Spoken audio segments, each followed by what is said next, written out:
Look around your room, right now. Really look. Not just at the objects, but at the feeling.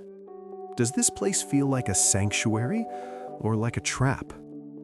Most of us don't even notice our environment anymore. We just live inside it, on autopilot. But your room might be silently working against you. Your bed used to be simple. It was where you slept, and that was it. Now it's everything. It's your dining table, it's your movie theater, it's the place you disappear into a doom-scrolling abyss. And your desk? It doesn't feel like a command center. It feels like a graveyard of half-finished tasks and abandoned ideas.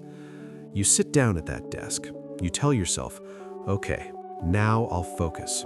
You open the laptop, you open the book, you try to lock in, but 5 minutes later, your hand moves on its own. It reaches for your phone without even asking you. And then the story in your head begins. I'm broken. I'm lazy. I just don't have discipline. You believe the problem is you, that there's something wrong with your character. But that isn't the full truth. Here's what's really happening. This isn't just a discipline problem. This is an environment problem. Your brain is a supercomputer, and it constantly builds invisible anchors between places and behaviors. Bed equals sleep. Desk equals work. Phone equals dopamine. When you sleep in bed, your brain anchors that bed to rest. It becomes a symbol of recovery. But when you scroll TikTok in that same bed, your brain also anchors it to stimulation and cheap dopamine. Those anchors start to mix. Now your bed means rest, but also noise and scrolling and late-night overload. Your brain gets confused. It doesn't know what to do, so it short circuits. And when the brain is confused, it chooses the path of least resistance. Not the path of your goals, the path of easy distraction. That's why willpower feels weak. It's not that you're broken, it's that your environment is wired for the wrong outcome. To fix your focus, you don't just need more willpower, you need to rewire the machine around you. I'm going to show you 4 phases to turn your room into a focus engine. Phase 1. The Purge. Clutter is not harmless. Clutter is a tax on your attention. Every random object in your field of vision is a tiny voice whispering, "Look at me."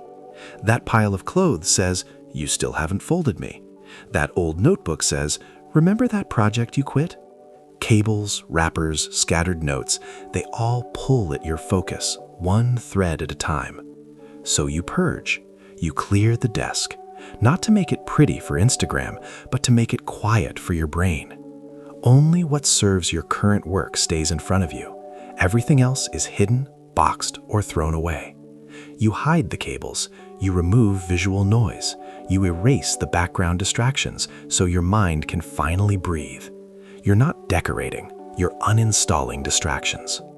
Phase 2. The zones. Your room is about to stop being one vague space. You're going to divide and conquer. The bed is strictly for sleep, not for Netflix, not for scrolling, not for homework. The desk is strictly for deep work, not for endless browsing, not for casual phone time. You never cross the streams. No laptop in bed, no lying down to work. You're teaching your brain clear rules. Here we rest, here we build. If you want to relax, you sit somewhere else, on the floor, on a different chair, anywhere that doesn't confuse your anchors. Your desk becomes a fortress for focus. You protect it like it matters, because it does. It's where your future is built. Phase 3. The friction. You can't rely on motivation alone to keep you away from bad habits. So you make those habits incredibly annoying to start. Your phone is a distraction grenade. With one tap, your focus explodes. So you change the rules. You put the charger across the room. You keep the phone out of arm's reach when you're working. Now, if you want to check notifications, you have to stand up. You have to walk. You have to break your posture, interrupt your work, and make a conscious choice. That extra friction is powerful because it gives your brain a moment to ask, do I really want this right now? Every extra step is a tiny wall between you and your worst impulses. Distance becomes your best defense. Not guilt, not self-hate, just distance and design. Phase 4. The trigger. Now we turn your room into a machine that can switch on focus on command. Your brain loves patterns. It loves rituals and sequences. So you create a start sequence for deep work. Get a simple desk lamp. Decide that this lamp only turns on when you're doing deep work. No lamp for scrolling, no lamp for gaming. The lamp is sacred. Then add sound. Pick one lo-fi playlist, one calm soundtrack that you use every single time you focus. Lamp on, same playlist, same desk. At first, it will feel small, like a tiny habit. But soon, that little click of the lamp becomes a trigger. Your brain hears the music, sees the light, and thinks, this is the moment we lock in. You've built your own focus button, not in your head, but in your environment. This is the bigger picture. You are the architect of your reality. Your room is not just where you sleep. It's the code that shapes your behavior. Right now, your room might be a machine programmed to distract you. Every surface, every corner, pushing you toward the easiest choice, not the best one. But you hold the wrench. You can rebuild the gears. You can give every spot in your room a clear, powerful purpose. Your bed becomes a recovery zone. Your desk becomes a creation zone. Your floor becomes a chill zone. Your phone becomes a tool, not a trap. You stack these changes like rungs on a ladder. One purge, one new boundary, one bit of friction, one small trigger ritual. And slowly, you climb out of the noise. You climb out of the chaos. You climb out of the label lazy and into a version of you that knows how to design focus.